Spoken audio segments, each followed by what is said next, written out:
काम करत असतं तसं त्याचबरोबर काही निकषांनुसार सुद्धा काम करत असतं आणि 2100 रुपये केले जातील अशा प्रकारनी वारंवार सरकारने याच्यापूर्वी सांगितलेलं आहे आणि त्यामुळे तशी रक्कम वाढवण्याची तरतूद केली जाईल आणि त्याच्यानंतर ते सुद्धा दिले जातील असं मला वाटतं। देवेंद्र फडणवीस आणि उपमुख्यमंत्री एकनाथजी शिंदे, उपमुख्यमंत्री अजितदादा पवार यांच्या नेतृत्वाखालचं हे पहिलं अधिवेशन होतं आहे आणि आमची संपूर्ण जय्यत तयारी नागपूर इथे झालेली आहे। आमची गटनेत्यांची बैठक झाली, बिझनेस ॲडवायझरी कमिटीची मीटिंग झालेली आहे।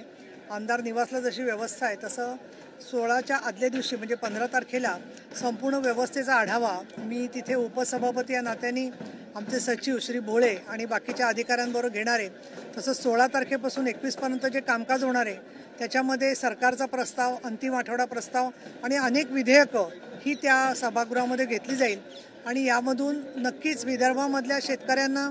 त्याचबरोबर महाराष्ट्रामध्ये ज्या प्रकारने लोकसभा निवडणुकीनंतर विधानसभा निवडणूक झाली पण विधानसभा निवडणुकीमध्ये मतदानाची टक्केवारी वाढली,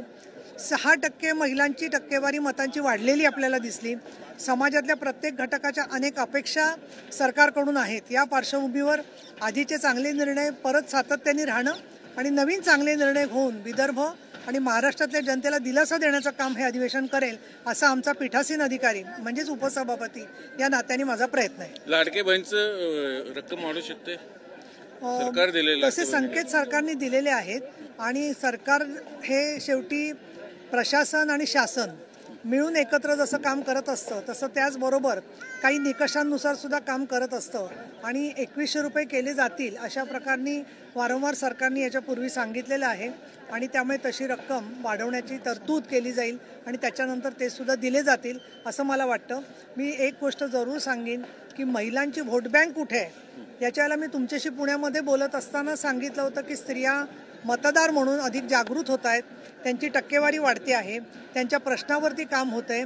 घरोघर पाणी देण्याच्यासाठी सुद्धा महिला सक्षमीकरणाला हातभार लागेल असं आजच मोदी साहेबांनी जाहीर केलेलं आहे आणि फडणवीस साहेबांनी सुद्धा हे सांगितलेलं आहे की जे माननीय एकनाथ शिंदे आणि अगोदर अजितदादा पवार तिघांनी मिळून एकत्र घेतलेले निर्णय होते तर ते निर्णय जे आहे ते अधिक चांगल्या प्रकारे लागू करण्यासाठी ते वचनबद्ध आहेत। मला तर अजून खात्री वाटते की इतर सुद्धा अनेक जे मुद्दे आहेत त्या मुद्द्यांच्या वरती मग मी पाचलं की आनंदाचा शिधा काही ठिकाणी पोचलेला नाही आहे किंवा नंदुरबार, पालघर या ठिकाणी आदिवासी शाळांच्या मध्ये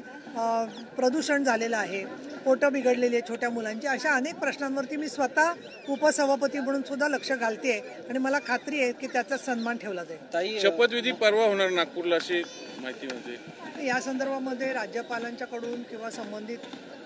सामान्य प्रशासन विभागाकडून जोपर्यंत काही जाहीर होत नाही तोपर्यंत मी त्याच्यावर भाष्य करणं योग्य नाही असं मला वाटतं। पण अलीकडे असं होतं की बऱ्याचशा खास बातम्या तुम्हाला आधी मिळत असतात, त्यामुळे मला असं वाटतं की याच्यावरती जेव्हा अधिकृत घोषणा होईल त्यानंतरच बोलणं योग्य राहील। दोन्ही शिवसेना आणि राष्ट्रवादी पुन्हा एकत्र येण्याची चर्चा सुरू झालेली आहे। परवा अमित भाई पवार साहेबांना भेटले, अजितदादा साहेबांना भेटायला गेले। पण राष्ट्रवादी काँग्रेसने काय करावं याच्यावरती मी भाष्य करणं योग्य नाही आहे, परंतु ज्या कारणांमुळे मतभेद झालेले असतात ते जे मूळ कारण आहे की मोदी साहेब, महायुती आणि NDA याच्याशी असणारे त्यांचे वैचारिक मतभेद, मग ते अबकडपासून अदानींपासून ते प्रत्येक राज्यापर्यंत ते मतभेद असू शकतात।